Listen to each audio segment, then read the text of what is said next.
Après Mans, le 11 janvier, la caravane Kaidan Journée nationale de détection a posé ses valises le samedi 25 janvier à San Pedro.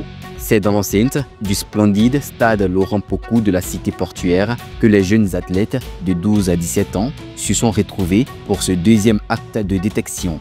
Venus tôt le matin en nombre impressionnant et en liesse, les gamins ont donné le meilleur d'eux-mêmes. Tous ont été évalués en fonction de leur performance dans la course sur des distances de 30 et 60 mètres, au lancer, poids et javelot, sur le sergent test et au saut, longueur et triple saut. C'est avec grand bonheur que les jeunes athlètes se sont produits sur le tartan.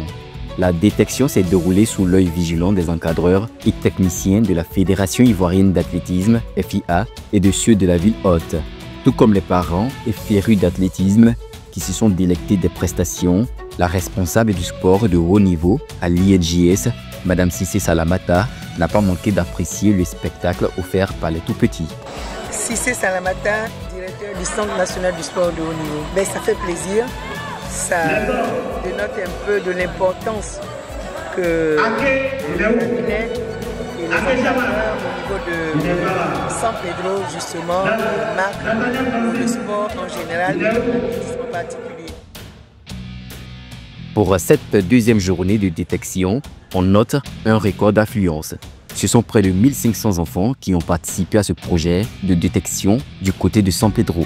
Un projet si cher au président Kouadio Kwame Jano et à toute son équipe fédérale. Podacier, le directeur technique national, se réjouit de la mobilisation exceptionnelle et du bel engouement qu'il y a eu et qui s'est poursuivi jusqu'à tard dans la soirée. Je suis M. Podacier, je suis le directeur technique de la Fédération ivoirienne d'athlétisme. Nous sommes venus à San Pedro aujourd'hui pour répondre à une partie de notre programme qui est la détection. Et nous avons défini un tour de détection cette année. Nous étions à Mans et aujourd'hui nous sommes à San Pedro. Et puis bon, la semaine qui va suivre, nous allons nous reposer un peu pour préparer le tour d'Abidjan. Après Abidjan, nous allons déposer nos valises à Bangourou et après à Bangourou, nous serons à Bouaké. Et puis bon, le reste du programme, nous verrons, puisque c'est un tour, nous allons voir comment faire pour pouvoir tourner dans toutes les localités. Et je pense que jusqu'en 2027, nous allons boucler toute la Côte d'Ivoire, c'est-à-dire tous les points où nous allons pouvoir faire l'athlétisme. Disons tout ce qui est sous-préfecture et préfecture, nous allons vraiment tourner, déposer nos valises, fouiller pour pouvoir sortir l'oiseau rare. Alors, à San Pedro, il faut dire que c'était vraiment la grande sortie, la grande mobilisation. Nous sommes passés avec tous ceux que nous avons enregistrés, sans compter ceux qui n'ont pas pu s'enregistrer. Nous sommes à 1380 enfants enregistrés.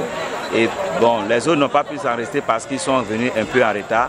Donc nous n'avons pas pu les prendre parce que le programme n'allait pas nous permettre de les prendre. Alors oui, nous sommes satisfaits parce que dans un premier temps, plus la population testée est grande, plus nous allons avoir un grand nombre de personnes capables de faire l'athlétisme et nous donner un bon résultat.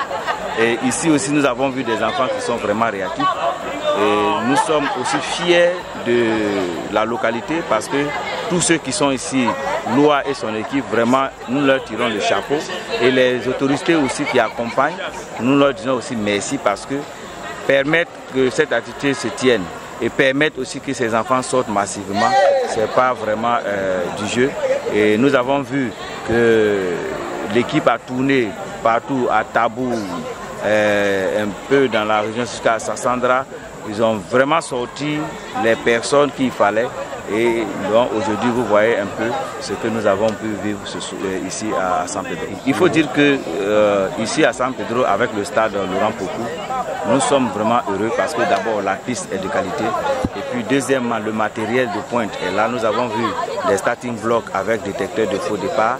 Nous avons vu aussi un chronométrage électrique qui est là, que nous allons bientôt voir avec l'équipe technique qui va nous permettre de regarder comment mettre en action ce chronométrage électrique. Sinon, il faut dire que le paquet y est. Nous allons voir maintenant comment faire pour aider ça et là pour que toutes les autres pans qui manquent puissent être recouvrés, en l'occurrence pour le saut en hauteur, pour faire venir une mousse ici, de sorte que vraiment San Pedro soit une zone où l'athlétisme va vraiment vivre, puisqu'il y a du talent ici. Nos attentes, c'est aussi la grande mobilisation comme San Pedro. Voilà, de sorte que à la fin de ces tournées-là, jusqu'en 2032, on voit un peu le fruit de ces actions-là. Je pense que nous allons y arriver parce que puisque les autorités sont partantes, aujourd'hui nous disons merci aussi à l'ONS qui vraiment nous soutient dans nos actions. Voilà, nous n'allons pas faillir à la mission. L'État a dépensé pour pouvoir bâtir ces différents stades. Nous ferons tout pour les investir et puis nous ferons tout aussi pour que ces stades puissent produire des talents, des athlètes de haut niveau, des champions pour la satisfaction totale de la population.